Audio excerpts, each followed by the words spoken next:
Hi, I'm Buck, your personal tour guide to the Federal Reserve. I'm here to introduce you to one of the most complex but effective institutions in the United States.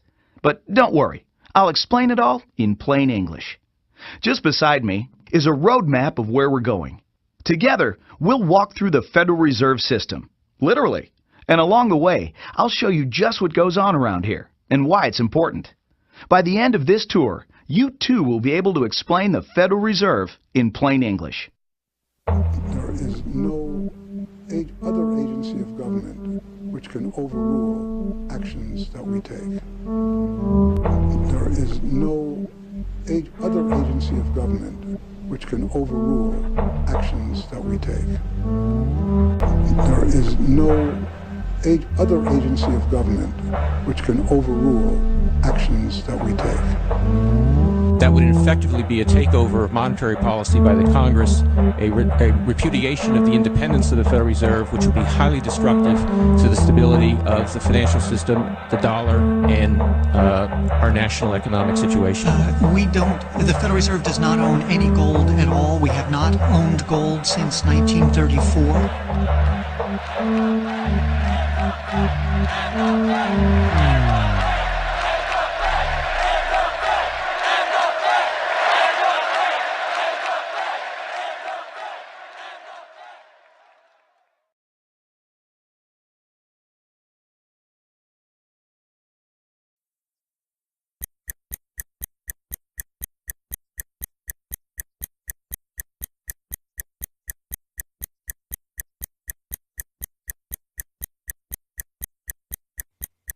All our lives, we've been told that economics is boring. It's dull. It's not worth the time it takes to understand it. And all our lives, we've been lied to.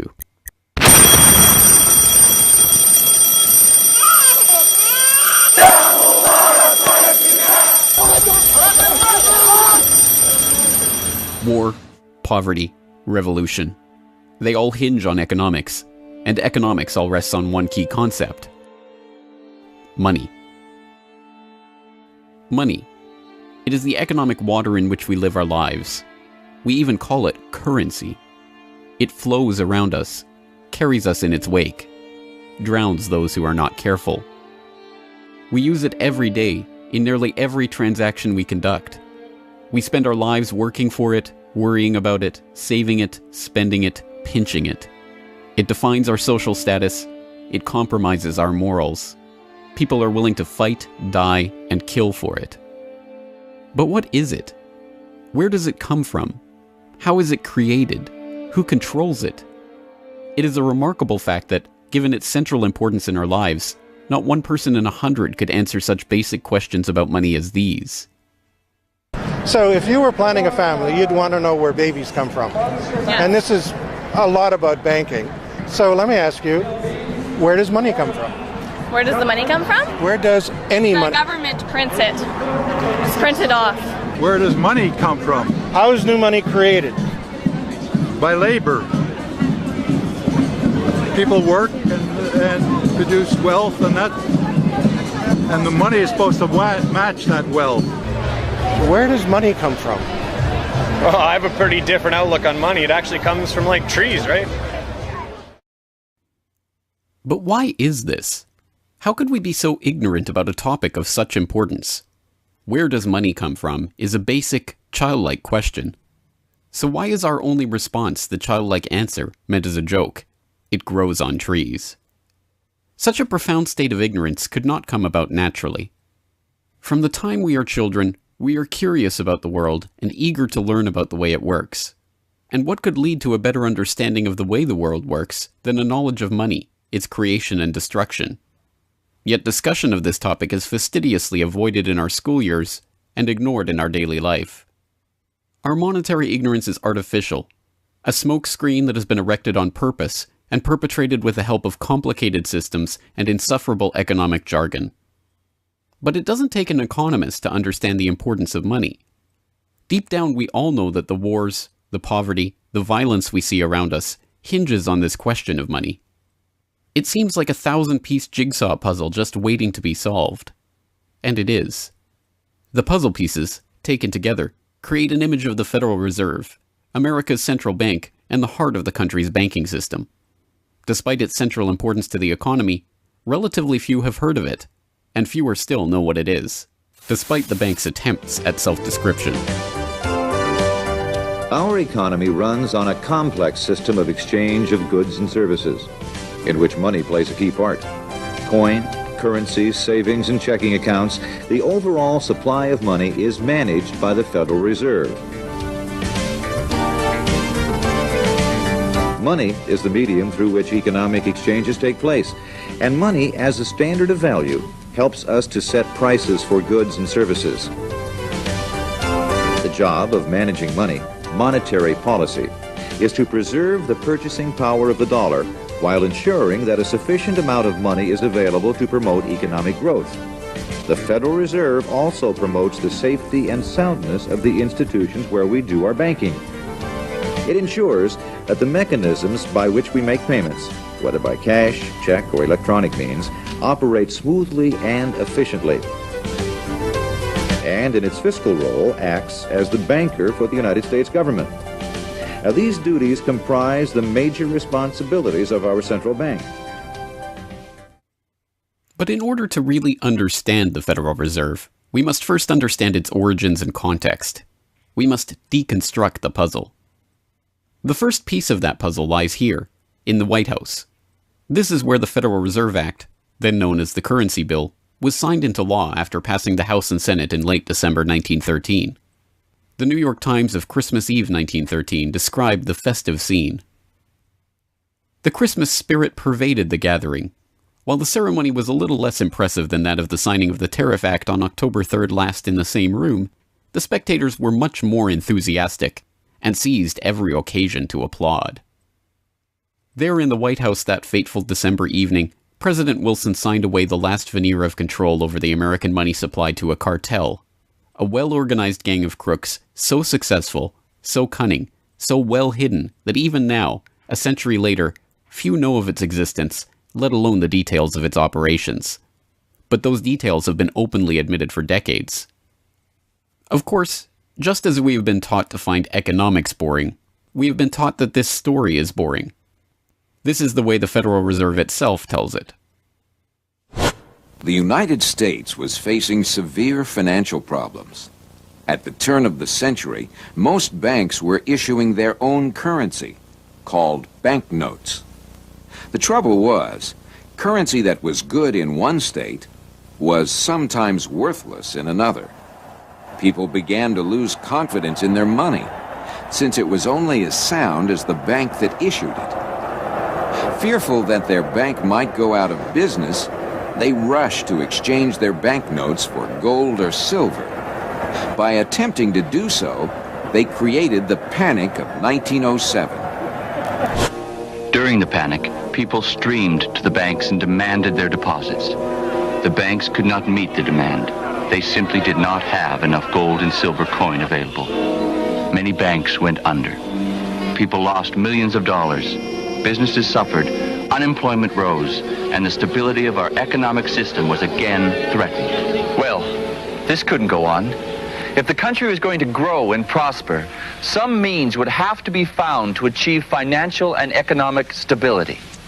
To prevent financial panics like the one in 1907, President Woodrow Wilson signed the Federal Reserve Act into law in 1913. But this is history as told by the victors, a revisionist vision in which the creation of a central bank to control the nation's money supply is merely a boring historical footnote, about as important as the invention of the zipper or an early 20th century hula hoop craze. The truth is that the story of the secret banking conclave that gave birth to that Federal Reserve Act is as exciting and dramatic as any Hollywood screenplay or detective novel yarn, and all the more remarkable for the fact that it is all true. We pick up the story, appropriately enough, under cover of darkness. It was the night of November 22nd, 1910, and a group of the richest and most powerful men in America were boarding a private rail car at an unassuming railroad station in Hoboken, New Jersey. The car, waiting with shades drawn to keep onlookers from seeing inside, belonged to Senator Nelson Aldrich, the father-in-law of billionaire heir to the Rockefeller dynasty, John D. Rockefeller Jr. A central figure on the influential Senate Finance Committee where he oversaw the nation's monetary policy, Aldrich was referred to in the press as the general manager of the nation. Joining him that evening was his private secretary Shelton, and a who's who of the nation's banking and financial elite. A. Pyatt Andrew, the assistant treasury secretary, Frank Vanderlip, president of the National City Bank of New York, Henry P. Davison, a senior partner of J.P. Morgan Company, Benjamin Strong Jr., an associate of J.P. Morgan and president of Bankers Trust Co., and Paul Warburg, heir of the Warburg banking family and son-in-law of Solomon Loeb of the famed New York investment firm Kuhn, Loeb and Company. The men had been told to arrive one by one after sunset to attract as little attention as possible. Indeed, secrecy was so important to their mission that the group did not use anything but their first names throughout the journey, so as to keep their true identities secret even from their own servants and waitstaff. The movements of any one of them would have been reason enough to attract the attention of New York's voracious press, especially in an era where banking and monetary reform was seen as a key issue for the future of the nation. A meeting of all of them, now that would surely have been the story of the century. And it was. Their destination? The secluded Jekyll Island off the coast of Georgia, home to the prestigious Jekyll Island Club whose members included the Morgans, Rockefellers, Warburgs, and Rothschilds. Their purpose?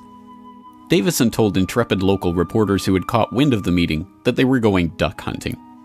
But in reality, they were going to draft a reform of the nation's banking industry in complete secrecy. G. Edward Griffin, the author of the best-selling The Creature from Jekyll Island and a longtime Federal Reserve researcher, explains.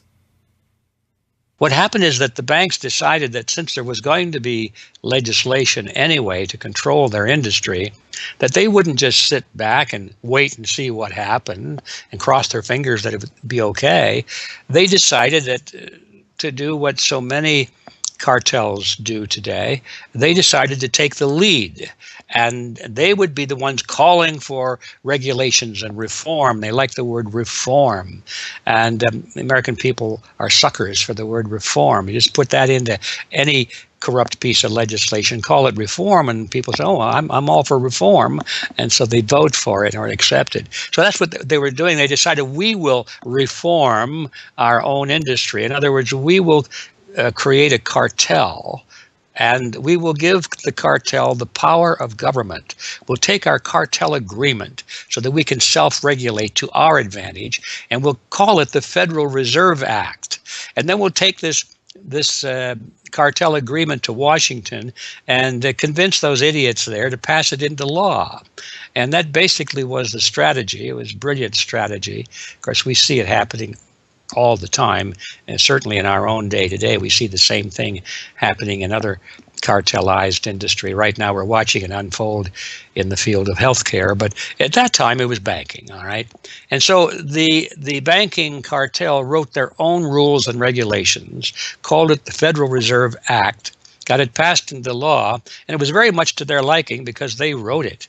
And in essence, what they had created is a set of rules which made it possible for themselves to regulate their industry, but they went even beyond that. In fact, it's clear to me when I was reading their letters and their conversations at the time and the debates that they never dreamed that Congress would go along and also give them the right to issue the nation's money supply. I mean, not only were they now going to regulate their own industry, which is what they started out as wanting to do, but they got this incredible gift that they didn't dream would be given to them, although they were negotiating for it.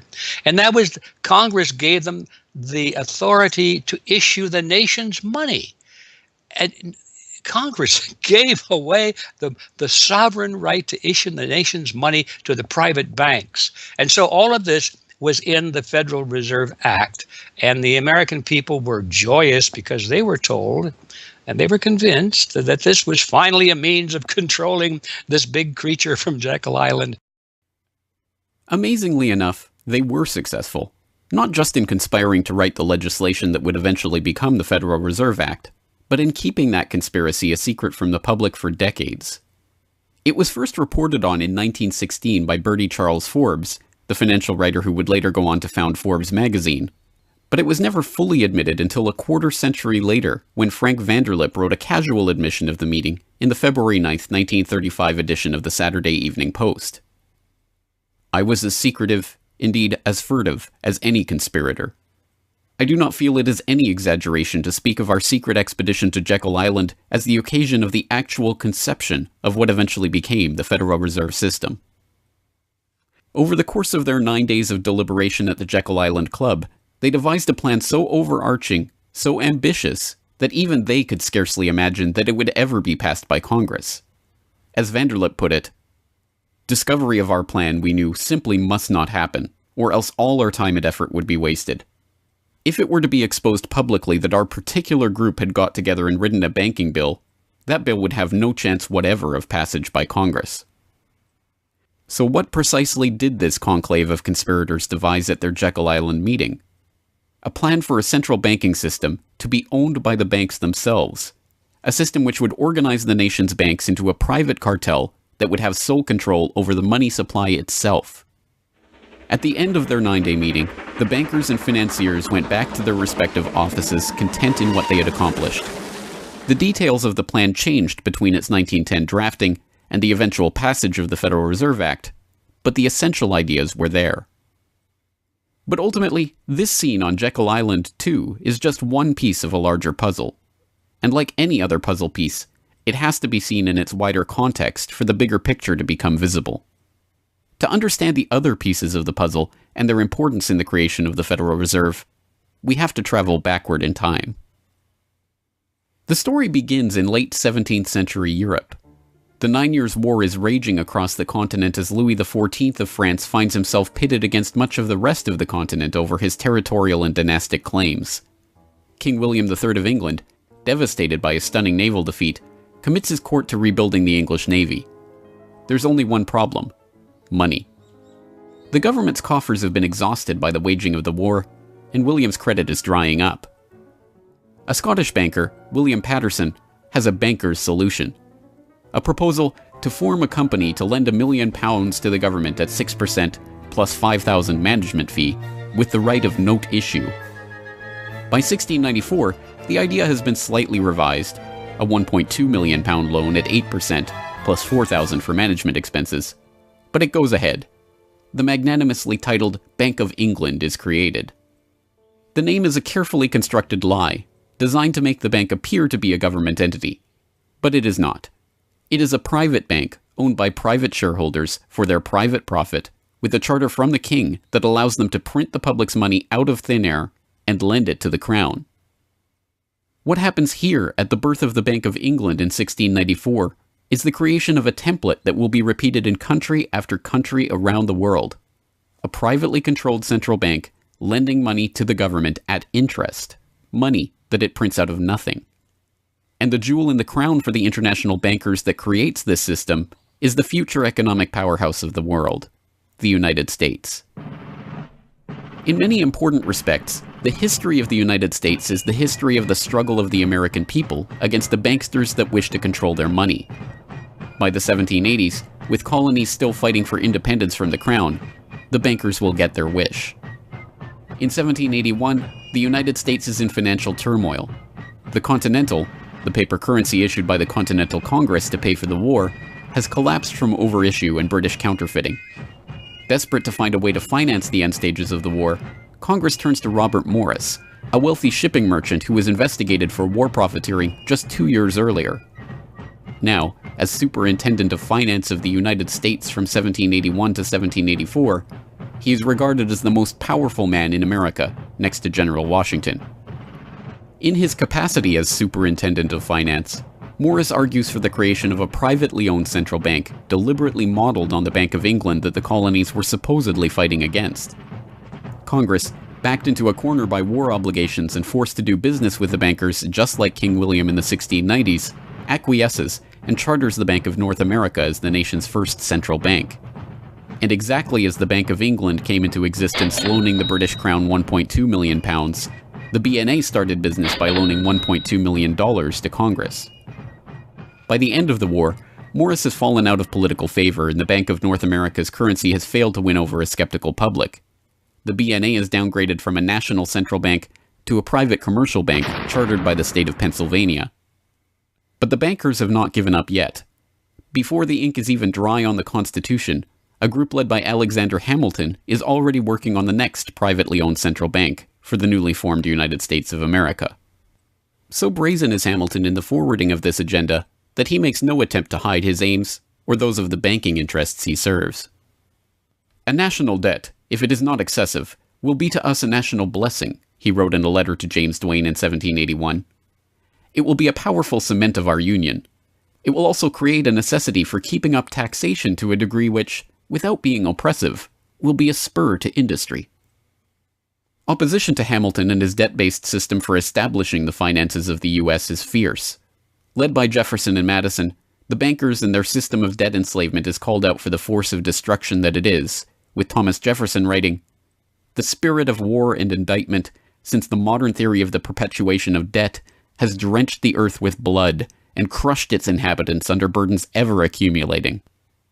Still, Hamilton proves victorious. The first Bank of the United States is chartered in 1791 and follows the pattern of the Bank of England and the Bank of North America almost exactly. A privately owned central bank with the authority to loan money that it creates out of nothing to the government. In fact, it is the very same people behind the new bank as were behind the old Bank of North America. It was Alexander Hamilton, Robert Morris's former aide, who first proposed Morris for the position of financial superintendent, and the director of the old Bank of North America, Thomas Willing, is brought in to serve as the first director of the first Bank of the United States.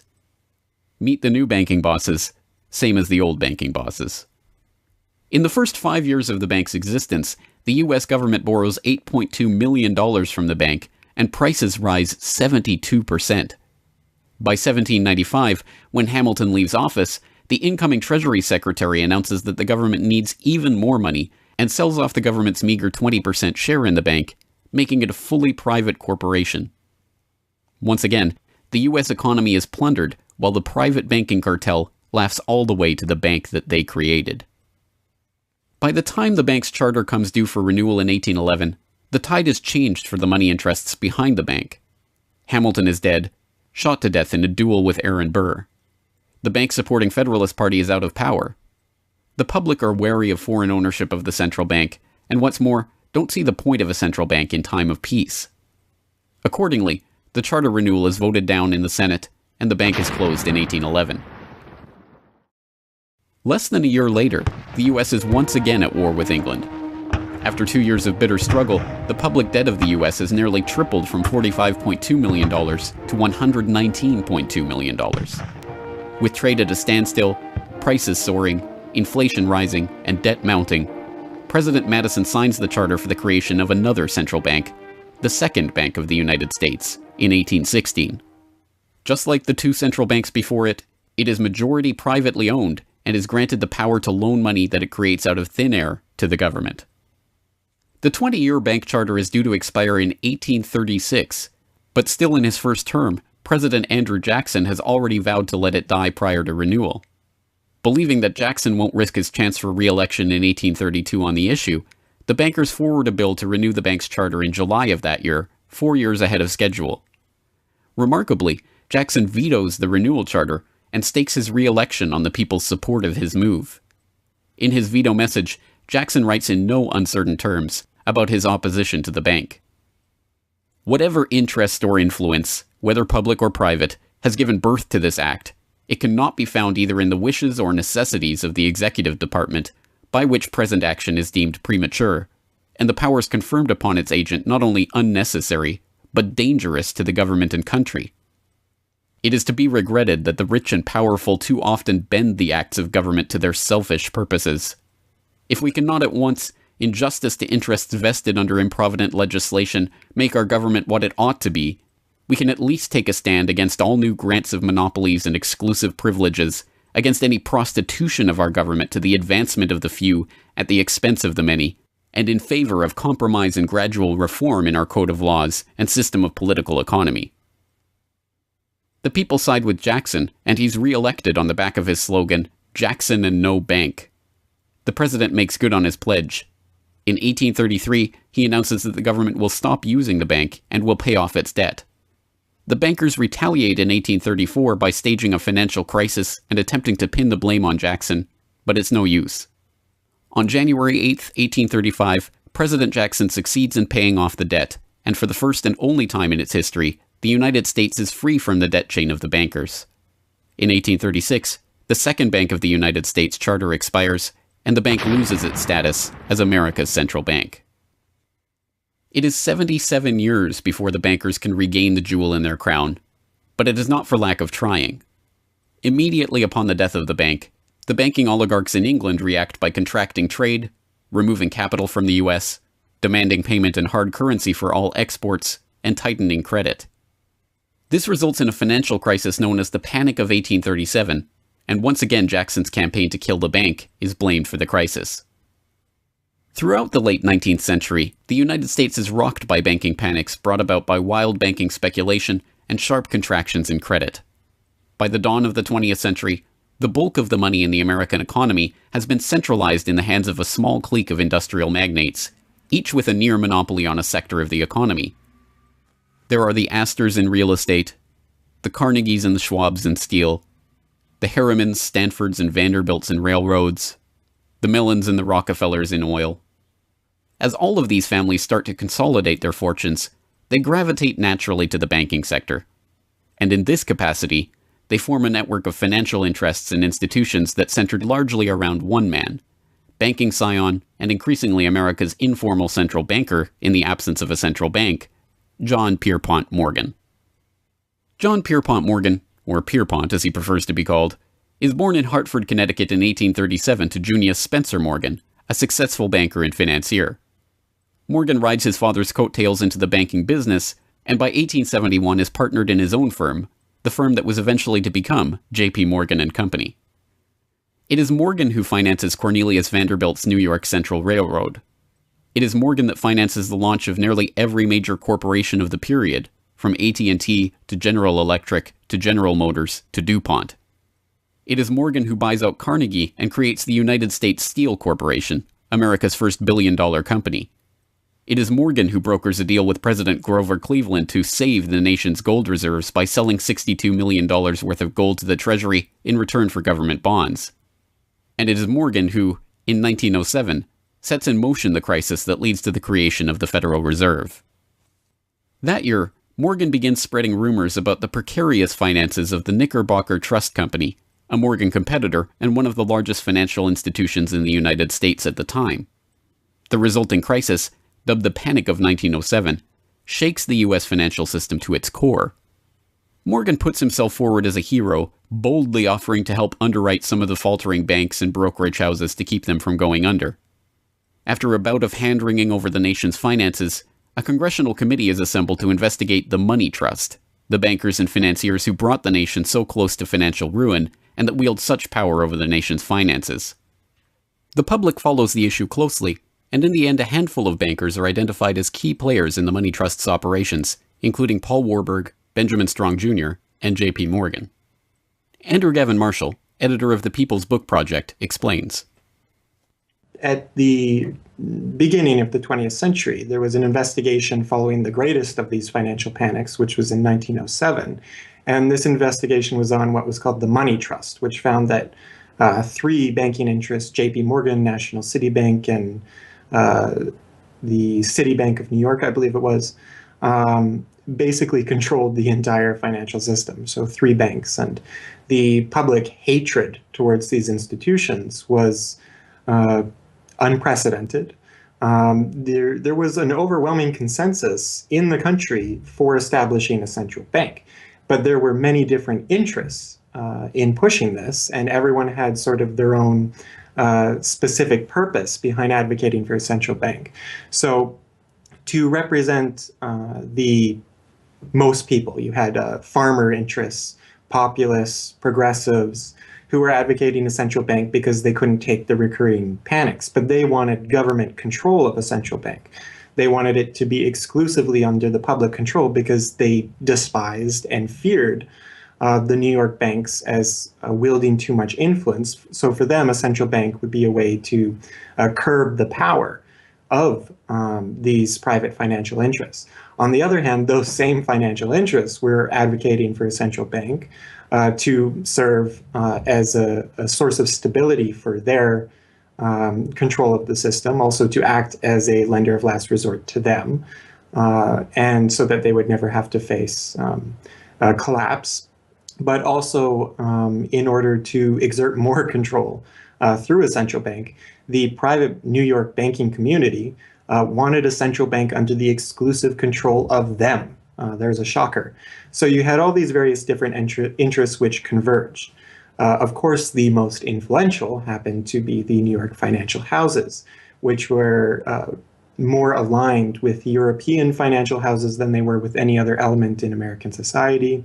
The main individual behind the founding of the Federal Reserve was Paul Warburg, who was a partner with Kuhn, Loeb and Company, European banking house. His brothers were prominent bankers in Germany at that time, and he had, of course, close connections with every major financial and really big industrial firm in the United States, and most of those existing in Europe.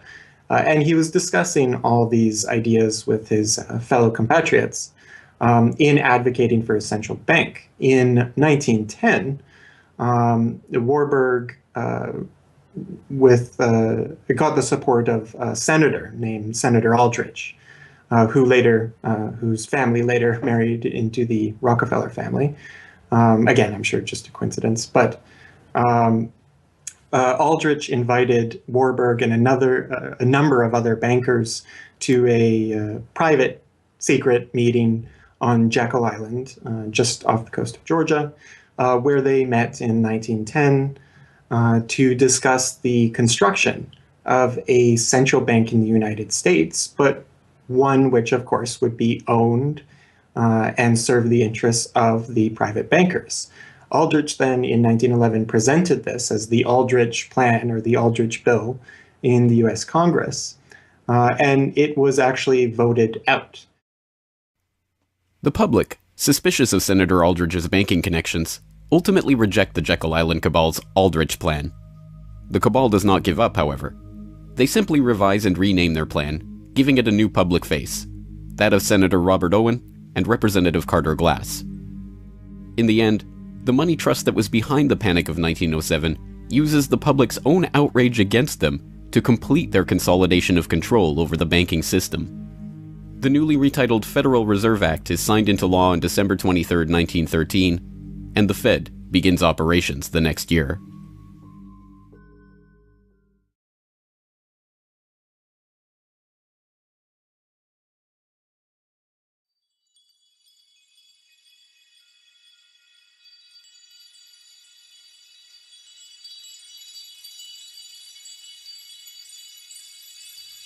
So how does the Federal Reserve System work? What does it do? Who owns and controls it? These are the basic questions that would get to the heart of the fundamental question, what is money? And that is why the answer to these questions have been shrouded in impenetrable economic jargon. Even the Federal Reserve's own educational propaganda, which has an unusual tendency towards cutesy animation and talking down to its audience, has a difficult time summarizing the Fed's mission and responsibilities. According to the Fed, to achieve these goals, the Fed, then and now, combines centralized national authority through the Board of Governors, remember that on the map, with a healthy dose of regional independence through the reserve banks. A third entity, the Federal Open Market Committee, brings together the expertise of the first two in setting the nation's monetary policy. Precisely what imaginary gaggle of schoolchildren is this economic gibberish aimed at? The simple truth, hidden behind the sleight of hand of economic jargon and magisterial titles, is that a banking cartel has monopolized the most important item in our entire economy: money itself. We are taught to think of money as the pieces of paper printed in government printing presses or coins minted by government mints. While this is partially true, in this day and age, the actual notes and coins circulating in the economy represent only a tiny fraction of the money in existence. Over 90% of the money supply is in fact created by private banks as loans that are payable back to the banks at interest. Although this simple fact is obscured by the wizards of Wall Street and gods of money who want to make the money creation process into some special art of alchemy carefully overseen by the government, the truth is not hidden from the public. In December 1977, the Federal Reserve Bank of New York published another of its dumbed-down cartoon-ridden information pamphlets for the general public, attempting to explain the functions of the Federal Reserve System. There in black and white, they carefully explain the money creation process. Commercial banks create checkbook money whenever they grant a loan, simply by adding new deposit dollars to accounts on their books in exchange for a borrower's IOU.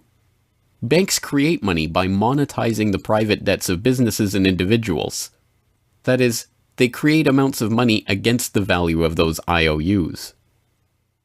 There it is, in plain English. The vast majority of money in the economy, the checkbook money in our accounts at the bank, and that we use in our electronic transfers and digital payments, is created not by a government printing press, but by the bank itself. It is created out of thin air as debt, owed back to the bank that created it at interest. This means that bank loans are not money taken from other bank depositors, but new money simply conjured into existence and placed into your account. And the bank is able to create much more money than it has cash to back up those deposits. The Fed claims to be the entity overseeing and backing up the banking industry. It was established, according to its own propaganda, to stabilize the system and prevent bank runs like the Panic of 1907 from happening again. Throughout much of the 1800s, almost any organization that wanted could print its own money. As a result, many states, banks, and even one New York druggist did just that. In fact, at one time, there were over 30,000 different varieties of currency in circulation. Imagine the confusion. Not only were there multitudes of currencies, some were redeemable in gold and silver, others were backed by bonds issued by regional governments. It was not unusual for people to lose faith both in the value of their currency and in the entire financial system. With many people trying to withdraw their deposits at once, sometimes the banks didn't have enough money on hand to pay their depositors. Then, when the funds ran out, the banks suspended payment temporarily, and some even closed. People lost their entire savings, and sometimes regional economies suffered. Obviously, something had to be done, and in 1913, something was. In that year, President Woodrow Wilson signed into effect the Federal Reserve Act. This act created the Federal Reserve System to provide a safer and more stable monetary and banking system. If that was indeed its aim, it signally failed to do so in running up one of the greatest bubbles in American history to that point in the 1920s, just a decade after its creation. The popping of that bubble, of course, led directly into the Great Depression and one of the greatest periods of mass poverty in American history. Economists have long argued that the Fed itself was the cause of the Depression by its complete mismanagement of the money supply. As former Federal Reserve Chairman Ben Bernanke admitted in a speech commemorating Fed critic Milton Friedman's 90th birthday, regarding the Great Depression, "You're right, we did it. We're very sorry. But thanks to you, we won't do it again." Price stability is another cited tenet of the Federal Reserve's mandate. But here, too, the Fed has completely failed to live up to its own standards. Aside from the banking system, the Federal Reserve has another responsibility that's probably even more important. It's in charge of something called monetary policy. Basically, it means trying to keep prices stable to avoid inflation. Say you buy a CD today for $14. But what if next year the price of the CD jumped to $20 or $50? Not because of a change in supply or demand, but because all prices were going up. That's inflation. There are a lot of different causes of inflation, but one of the most important is too much money. The Fed can adjust the money supply by injecting money into the system electronically or by withdrawing money from the economy. Think of it. The Federal Reserve has the ability to create money and make it disappear. What's most important is what happens as a result. Anytime the supply of money is altered, the effects are felt throughout the economy. The Fed's methods have changed over time to take advantage of the latest computers and electronics, but its mission remains the same: to aim for stable prices, full employment, and a growing economy. 100 years ago, in 1913, the Fed was created, and we've marked it with a vertical line there. Consumer prices now are about 30 times higher than they were when the Fed was created in 1913. Paper money, too, is the responsibility of the Federal Reserve. Hence, the dollars in circulation are not Treasury notes, not bills of credit, but Federal Reserve notes, debt-based notes backed up, ultimately, by the government's own promise to pay. It's sovereign bonds backed up by the taxpayers themselves. At one time, the Federal Reserve banks were legally required to keep large stockpiles of gold in reserve to back up these notes. But that requirement was abandoned, and today the notes are backed up mostly by government securities. The Fed no longer keeps any actual gold on its books, but gold certificates issued by the Treasury and valued not at the spot price of $1,300 per troy ounce, but an arbitrarily fixed statutory price of $42 2/9 per ounce. But I do have one question. During the crisis, or any time that you're aware of, has the Federal Reserve or Treasury participated in any gold swaps arrangements? The Federal Reserve does not own any gold at all. We have not owned gold since 1934. So we have not engaged in any gold swaps. But it appears on your balance sheet that you hold gold. What appears on our balance sheet is gold certificates. When we turned before 1934, the Federal Reserve did own gold. We turned that over by law to the Treasury and received in return for that gold certificates. If the Treasury entered into, because under the Exchange Stabilization Fund, I would assume they probably have the legal authority to do it, they wouldn't be able to do it then because you have the securities for essentially all the gold? No, we have no interest in the gold that is owned by the Treasury. We have simply an accounting document that is called gold certificates that represents the value at a statutory rate and still that we gave to the Treasury in 1930. And still measured at $42 an ounce, which makes no sense whatsoever. Clearly, there is a discrepancy between what we are led to believe is motivating the Fed and what it actually does. To understand what the Fed is actually intended to do, it's first important to understand that the Federal Reserve is not a bank per se, but a system. This system codifies, institutionalizes, oversees, and undergirds a form of banking called fractional reserve banking, in which banks are allowed to lend out more money than they actually have in their vaults. The whole process starts, the process of decay and corruption starts with something called fractional reserve banking.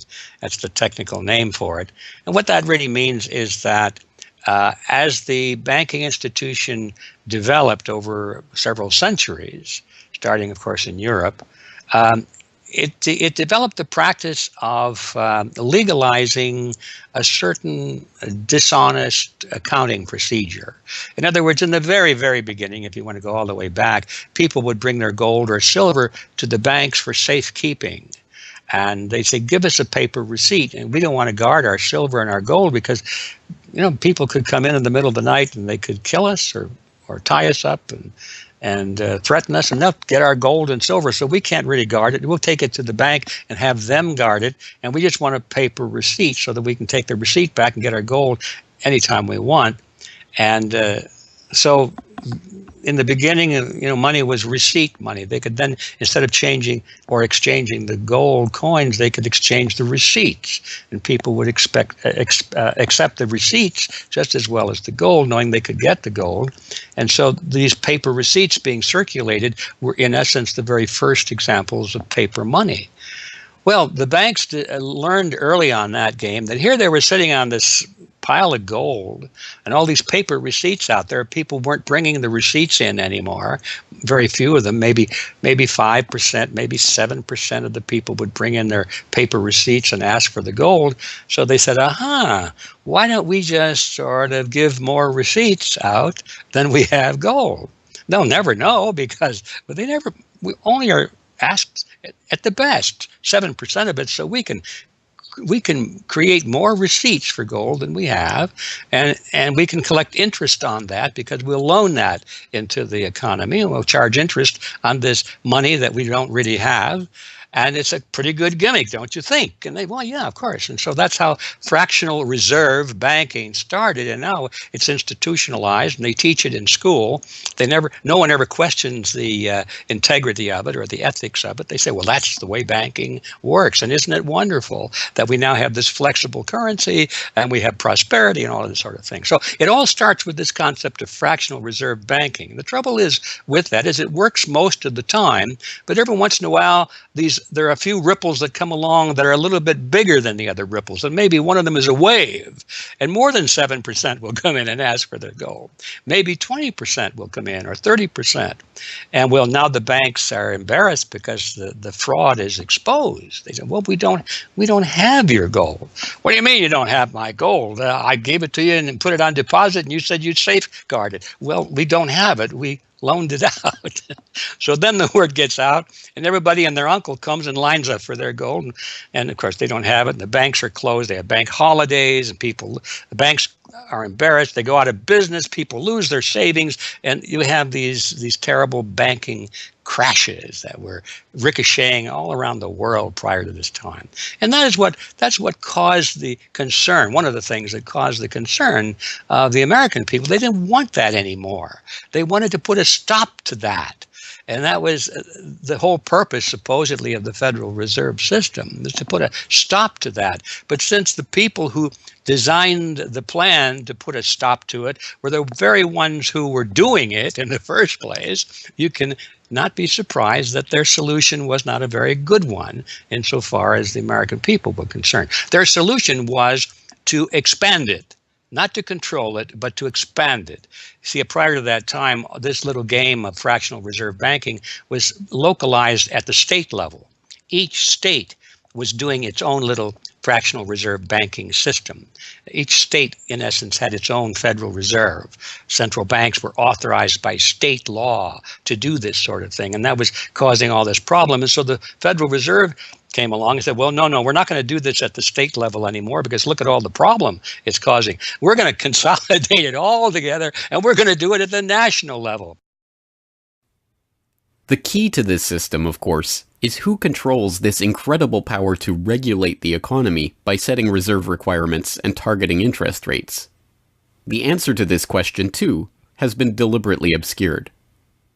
The Federal Reserve System is a deliberately confusing mishmash of public and private interests, reserve banks, boards and committees, centralized in Washington and spread out across the United States. So you have the Federal Reserve Board in Washington, appointed by the president. That's the only part of this system that is directly dependent upon the government for input. That's the federal part, that the government, the president specifically, gets to choose a few select governors.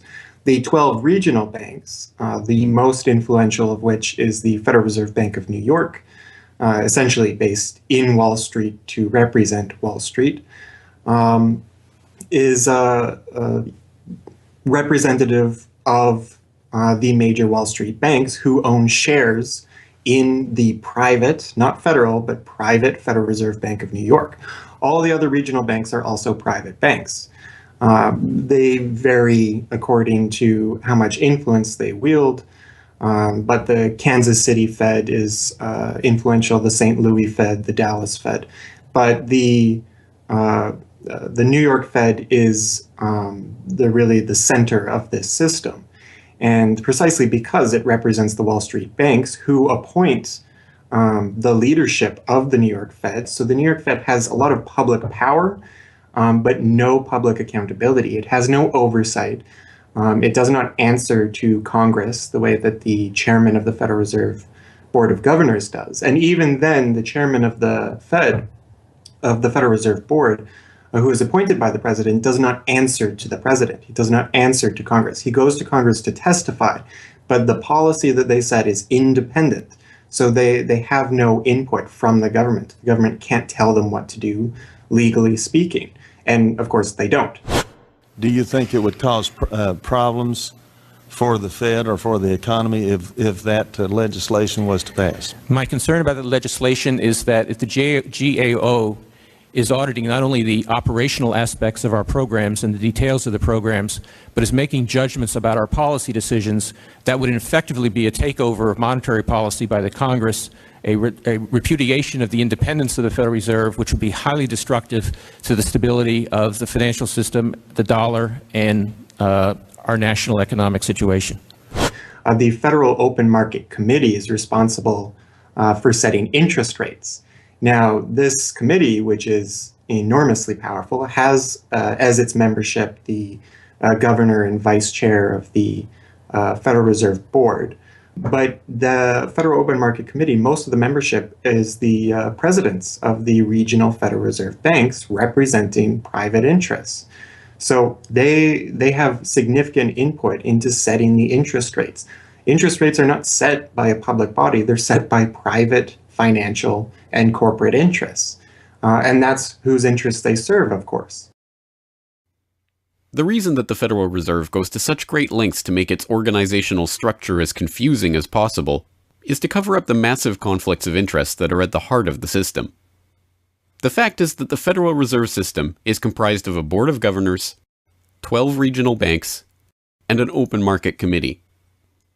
The privately owned member banks of each Federal Reserve Bank vote on the majority of the Reserve Bank's directors, and the directors vote on members to serve on the Federal Open Market Committee, which determines monetary policy. What's more, Wall Street is given a prime seat at the table, with tradition holding that the president of the powerful New York Federal Reserve Bank be given the vice chairmanship of the FOMC and be made a permanent committee member. In effect, the private banks are the key determinants in the composition of the FOMC, which regulates the entire economy. According to the Fed, its monetary policy decisions do not have to be approved by the president or anyone else in the executive or legislative branches of government. It does not receive funding appropriated by the Congress, and the terms of the members of the Board of Governors span multiple presidential and congressional terms. Or, in the words of Alan Greenspan, what is the proper relationship, what should be the proper relationship between a chairman of the Fed and a president of the United States? Well, first of all, the Federal Reserve is an independent agency, and that means basically that there is no other agency of government which can overrule actions that we take. The Fed goes on in its self-mythologization to state that it is not a private, profit-making institution. This characterization is dishonest at best, and an outright lie at worst. The regional banks are themselves private corporations, as noted in a 1928 Supreme Court ruling. Instrumentalities like the national banks or the Federal Reserve Banks, in which there are private interests, are not departments of the government. They are private corporations in which the government has an interest. This point is even admitted by the Federal Reserve's own senior counsel. Our regulations do specify overall terms for the lending, but the day-to-day operation of the banking activities are conducted by the Federal Reserve banks. They are banks, and indeed they do lend, and they do interact they're their with own depositors. agency then, essentially, They are not in that agencies, regard. yes. They're not agencies, Your Honor. They're persons under FOIA. Each Federal Reserve Bank, the stock is owned by the member banks in the district, 100% privately held. They have private boards of directors. Majority of those boards are appointed by the independent banks, private banks in the district. They're not agencies. These private corporations issue shares that are held by the member banks that make up the system, making the banks the ultimate owners of the Federal Reserve Banks. Although the Fed's profits are returned to the Treasury each year, the member bank shares of the Fed do earn them a 6% dividend. According to the Fed, the fixed nature of these returns means that they are not being held for profit. Despite the dishonest nature of this description, however, it is important to understand that the bankers who own the Federal Reserve indeed do not make their money from the Fed directly. Instead, the benefits are much less obvious and much more insidious. The simplest way that this can be understood is that, as a century of history and the specific example of the last financial crisis shows, the Fed was used as a vehicle to bail out the very bankers who own the Fed banks in the most obvious example of fascistic collusion imaginable. A handful of financial institutions have enriched themselves as a result of institutional speculation on a large scale as well as manipulation of the market. And secondly, what they have done is that they have then gone to their governments and said, well, we are now in a very difficult situation and you need to lend us, you need to give us money so that we can retain the stability of the financial system. And who actually lends the money or brokers the public debt? The same financial institutions which are the recipients of the bailout, okay? And so what you have is a circular process. It's a diabolical process. You're lending money, you're not lending money. You're handing money to the large financial institutions, and then this is leading up to mounting public debt in the trillions, okay?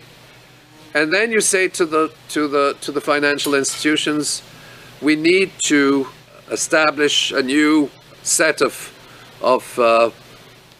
treasury bills and government bonds, etc., which of course are sold to the public, but they are always brokered through the financial institutions, which establish their viability and so on and so forth. And the financial institutions will probably buy part of this public debt.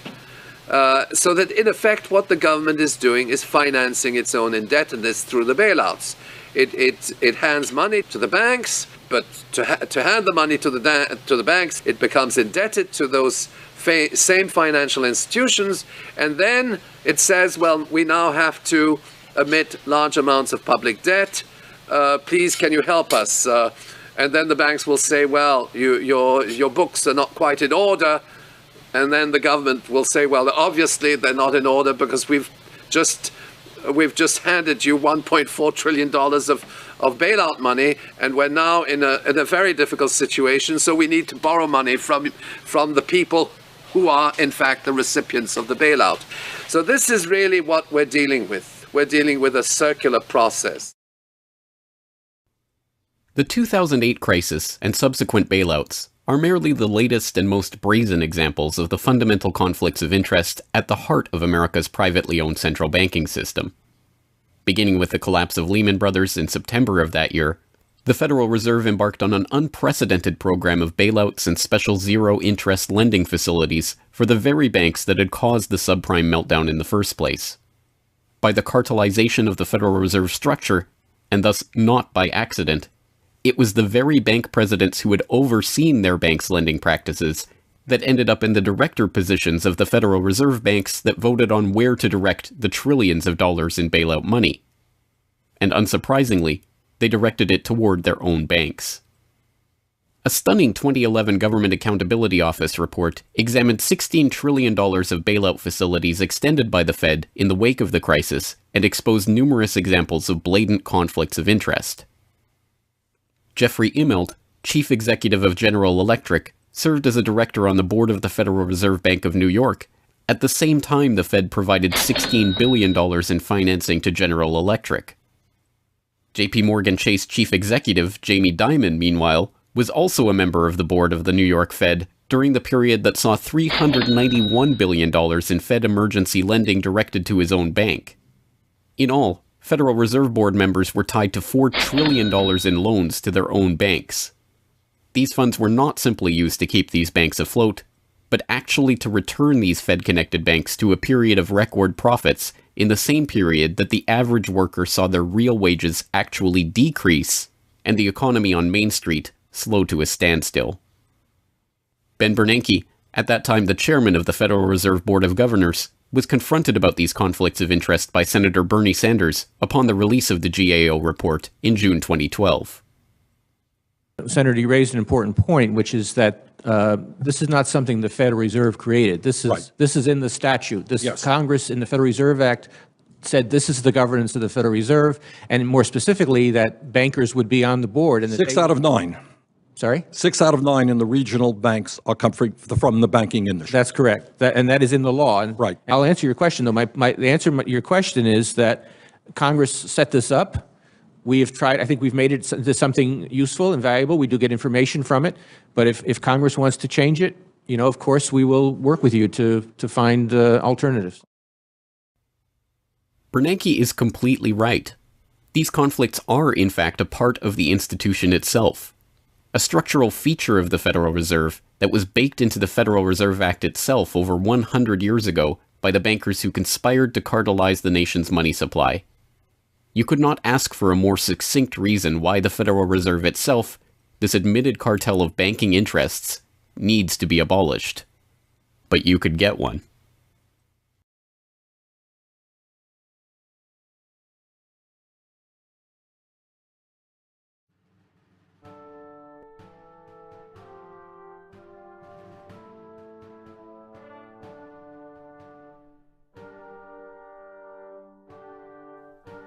We now know that for centuries, the people of the United States have been at war with the international banking oligarchs.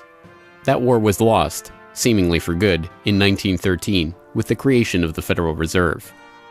With the passage of the Federal Reserve Act, President Woodrow Wilson consigned the American population to a century in which the money supply itself has depended on the whims of the banking cabal. A century of booms and busts, bubbles and depressions, has led to a wholesale redistribution of wealth toward those at the very top of the system. At the bottom, the masses toil in relative poverty, single-income households becoming double-income households out of necessity, their quality of life being slowly eroded as the Federal Reserve notes that pass for dollars are themselves devalued. Worse yet, the fraud itself perpetuates Alexander Hamilton's persistent myth that a national debt is necessary at all. The US is now locked into a system whereby the government issues bonds to generate the funds for their operations, bonds that are backed up by the taxation of the public's own labor. The perpetrators of this fraud, meanwhile, remain in the shadows, largely ignored by a general public that could instantly recognize the latest Hollywood heartthrob or pop idol, but have no clue what the head of Goldman Sachs or the New York Fed does, let alone who they are. This cabal bear allegiance to no nationality, no philosophy or creed, no code of ethics. They are not even motivated by greed, but power. The power that the control of the money supply inevitably brings with it. After a person has all the money in the world that you could possibly use to buy anything you want, what's left to capture your imagination? And the answer, of course, is power. Power over people. Now, money is power over people, but there's another power over people as well, and that is the political power, the social power. And I think this has now become the dominant driving force of these people. They've already got the money. They've got it locked down. Now they're striving for this new world order, as their name for it. They want all of the world into one political unit, which they dominate, not only with money, but with military and psychological means and education and media and propaganda. They want total control over every human on the planet. And by golly, they're moving pretty rapidly in that direction. It did not take long for this lust for power to rear its head. In 1921, just 7 years after the Fed began operations, the same J.P. Morgan-connected banking elite that founded the Federal Reserve incorporated an organization called the Council on Foreign Relations with the goal of taking over the foreign policy apparatus of the United States, including the State Department. In this quest, it was remarkably successful. Although there are only about 4,000 members in the organization today, its membership has included 21 Secretaries of Defense, 18 Treasury Secretaries, 18 Secretaries of State, 16 CIA directors, and many other high-ranking government officials, military officers, business elite, and, of course, bankers. The first director of the CFR was John W. Davis, J.P. Morgan's personal lawyer and a millionaire in his own right.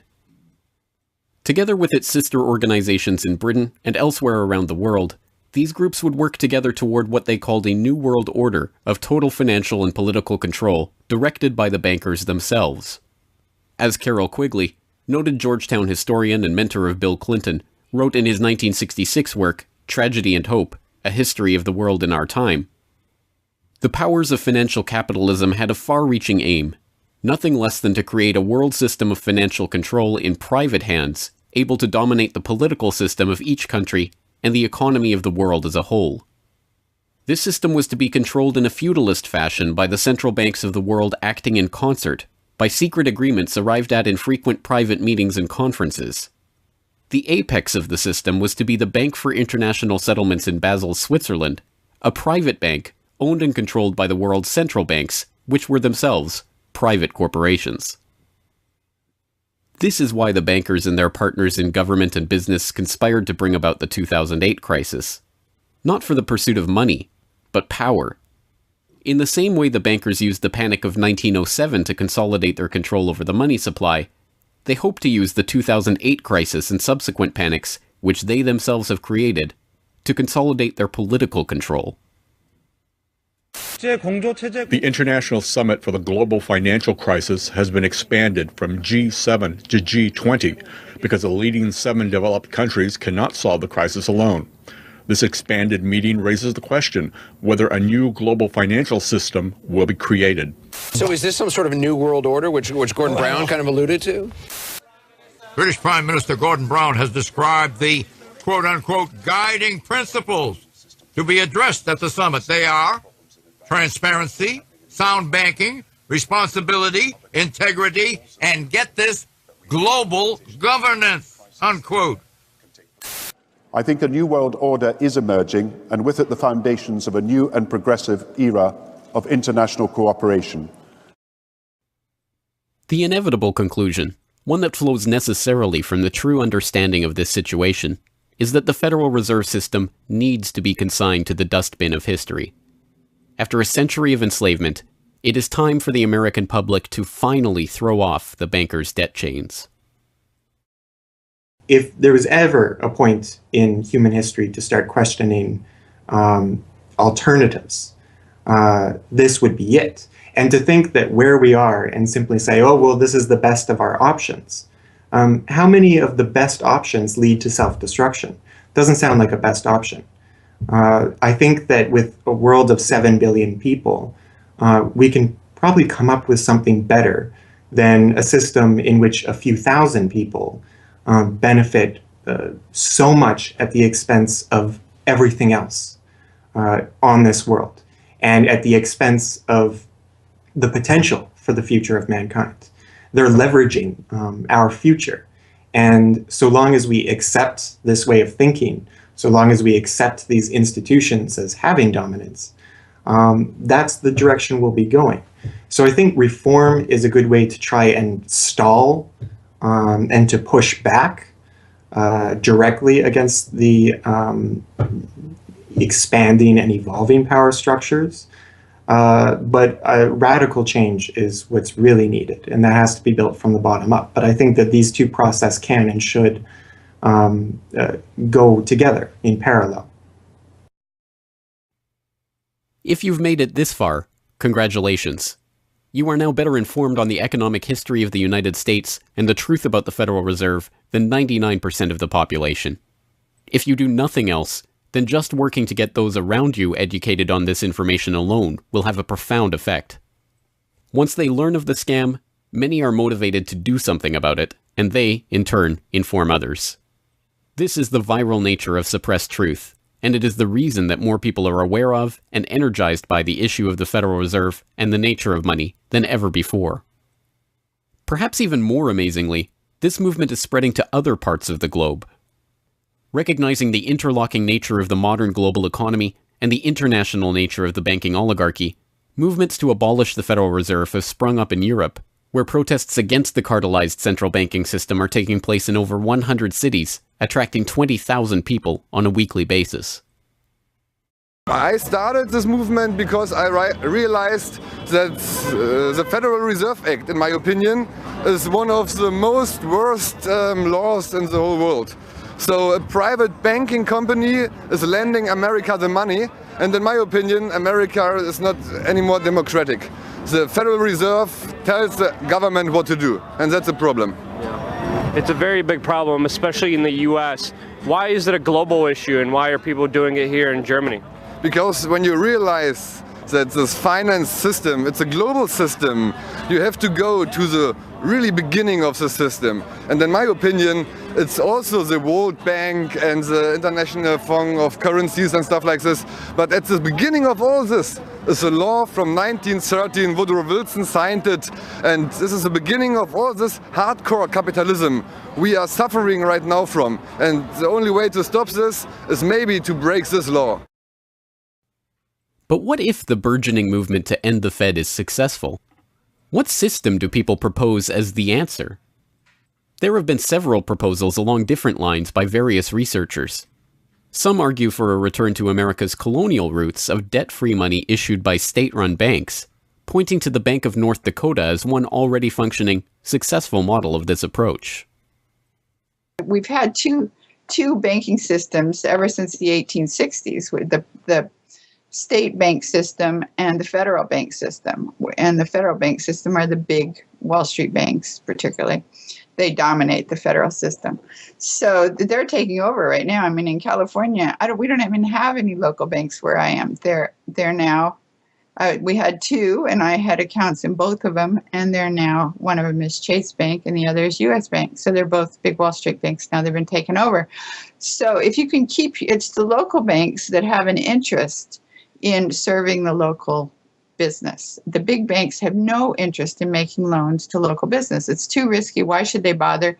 They've got this virtually free money they can get from the Fed and from each other, and it's much more lucrative to them either to speculate in commodities or other things abroad, or what works very well for them is to buy long-term government bonds at 3%, because these have no capital requirement. The capital requirement for government bonds are zero. So they can buy all of those that they want. Whereas if they buy, let's say, mortgages, or if they make loans for mortgages, or they make loans to businesses, then they have to worry about their capital requirement. And as soon as they've used up all their capital, in other words, $8 of capital will get you $100 of loans, then they can't make any more loans. They have to wait for 30 years till those loans get paid off. So what they do, if they do buy mortgages, is sell them off to investors. And so that was the whole mortgage-backed securities scam that we've seen. I mean, they had no motivation to make sure that these borrowers were actually sound borrowers. They just wanted to make a sale, so they sold the stuff to the unwary investors who might be somebody in Iceland or Sweden or pension funds. Yeah, so that didn't work out so well. So a state bank with the partnering with the local banks can provide the capital, can help them with capital. In North Dakota, the state bank guarantees the loans of the local banks, allowing them to make much bigger loans than they could otherwise. And the state bank provides liquidity to the small banks. That's why the small banks, the local banks, aren't making loans to small business right now, because they don't know that they can get money from the other banks as needed. The way banking works is they make the loan first. I mean, if you have credit lines to many different businesses, and if they all hit up their credit lines at once, you're going to run out of money.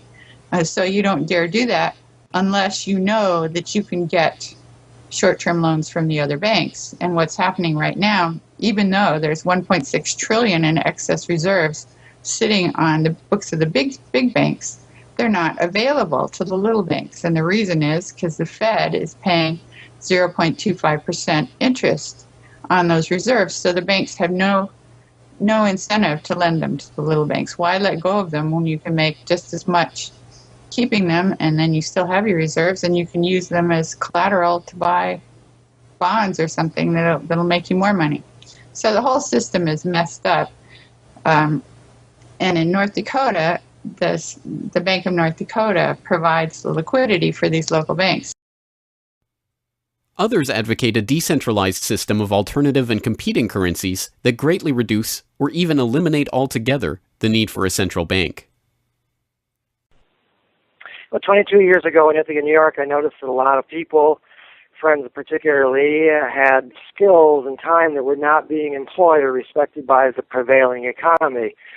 And while we had much desire to create things and trade them with each other, and many services we could provide to each other, we didn't have the money. So since I have a background in graphic design, journalism, and arrogance, I went to my computer and designed paper money for Ithaca, New York. Designed pretty colorful money, with pictures of children, waterfalls, and trolley cars, and denominated in hours of labor. 1 hour note, half hour, quarter, eighth hour note, 2 hour note, and then began to issue to each of the pioneer traders who had agreed to be listed in the directory a specific starter amount. And the game began. An hour has been worth an hour of basic labor, or $10 US, which at that time, 20 years ago, was double the minimum wage.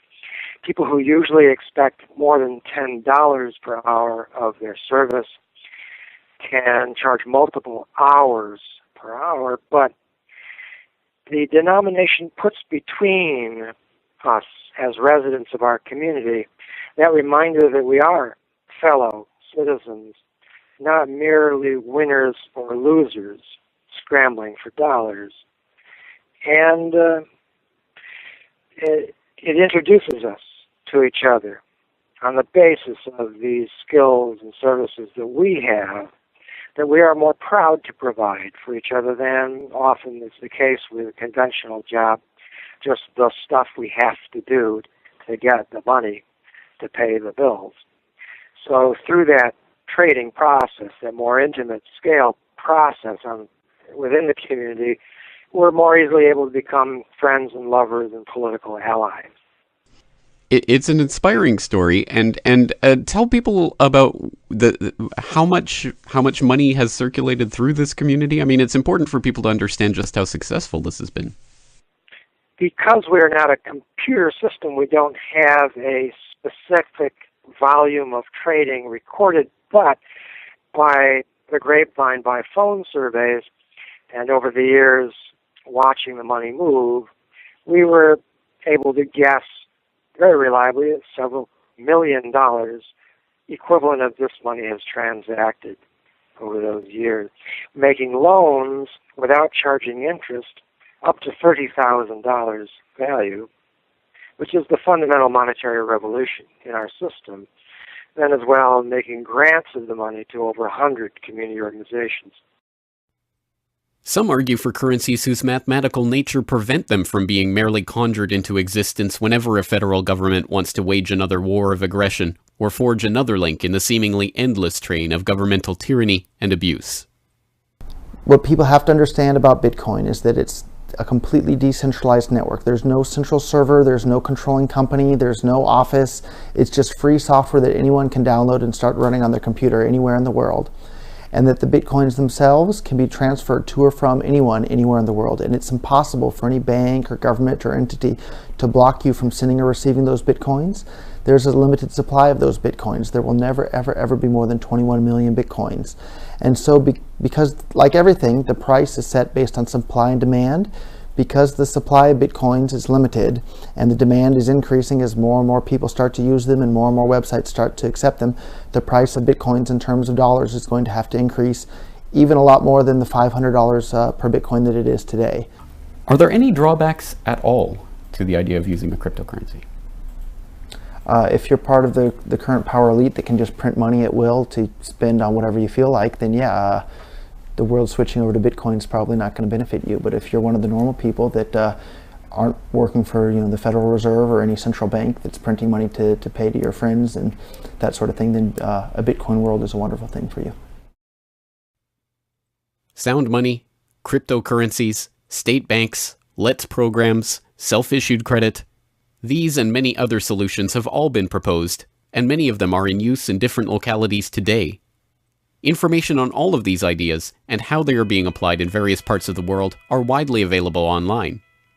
The point is that the question of what money is and how it should be created is perhaps the single greatest question facing humanity as a whole, and yet it is one that has been almost completely eliminated from the national conversation. Until recently.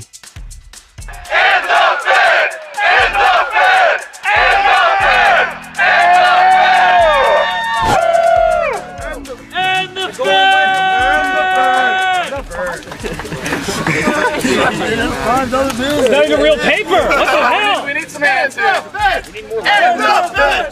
And the Fed! And the Fed!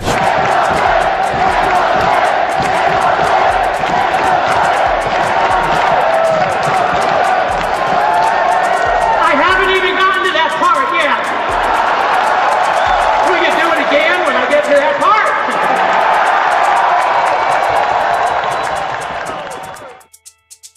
And so the rest of the story is now in our hands.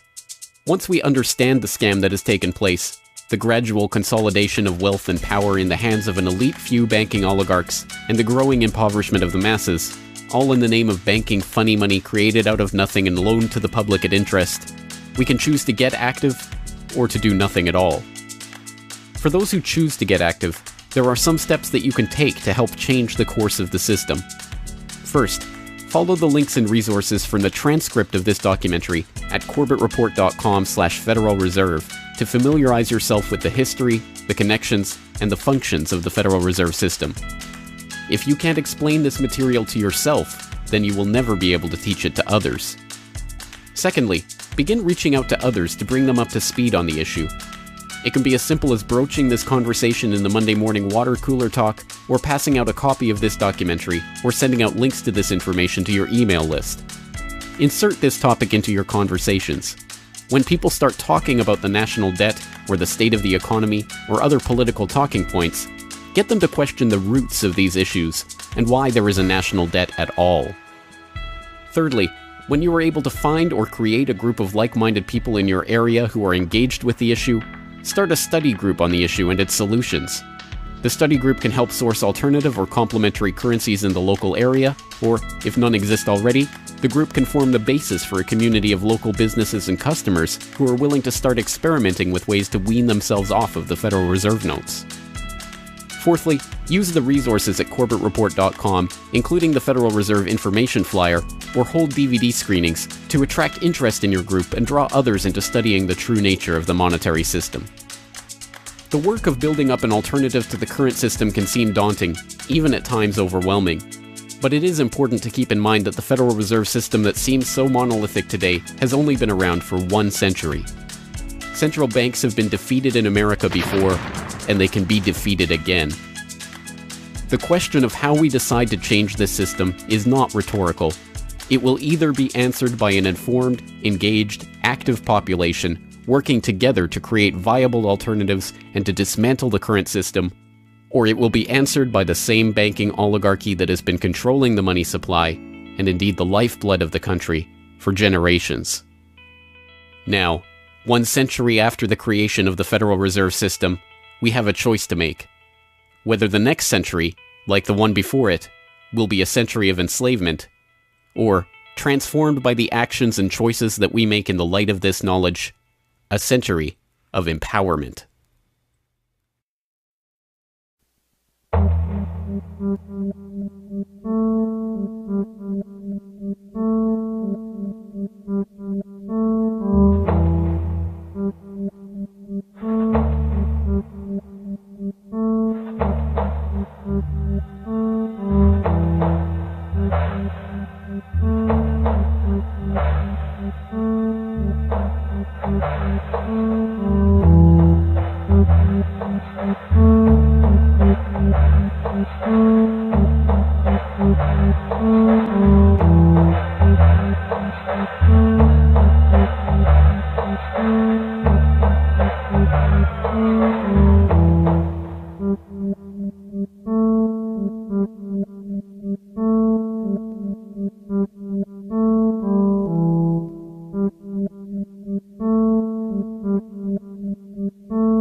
Hello, this is James Corbett of CorbettReport.com, the writer, producer, director, narrator, and just about everything else you can imagine with regards to the documentary that you just finished watching, Century of Enslavement, The History of the Federal Reserve. As I mentioned towards the end of that documentary, if you've made it this far, then you are now better informed about the Federal Reserve, its origins, what it is, how it functions, and why it must be opposed than 99% of the general public. And if you've made it this far, then you are obviously one of the very few who is very eager and motivated to join the rising tide of free humanity that is seeking to throw off the debt chains of the banksters in the United States and around the world. And if you are so motivated, then I have some treats for you. I have some resources that I'd like to direct you to. As I mentioned again towards the end of that documentary, there are some resources up at CorbettReport.com that I hope will help you in your quest to better inform yourself and better inform others about the Federal Reserve System. Because once again, if you can't explain this to yourself, then how could you ever hope to explain it to anyone else? So I think the first quest that we must all engage in is to improve our own understanding of the Federal Reserve System and how it functions, and then to spread that information to others. And on that note, once again, if you go to CorbettReport.com, you'll be able to find, first and foremost, this documentary itself is, of course, 100% freely available online, which you would know because you're watching this right now. So, of course, there will be links to the YouTube version of this documentary or the downloadable MP4 version on my website. There's also audio MP3 files available for download. All of those, again, freely open to the public, and I do encourage you to send them out to others if you do find it to be a valuable resource yourself. And once you're there at CorbettReport.com, you'll find not only the documentary itself, but also a transcript of the documentary, complete with hyperlinks to all of the source documents, videos, articles, all of the information that was used to compile this documentary. So I hope that will be a valuable resource, again, for people who are looking to put this information together in a way that makes sense in their own head, and so that they can see where all of this information is coming from, much of it sourcing from the Federal Reserve itself. So I hope that the hyperlinked transcript will be valuable to people out there who are seeking to broaden their understanding of these topics.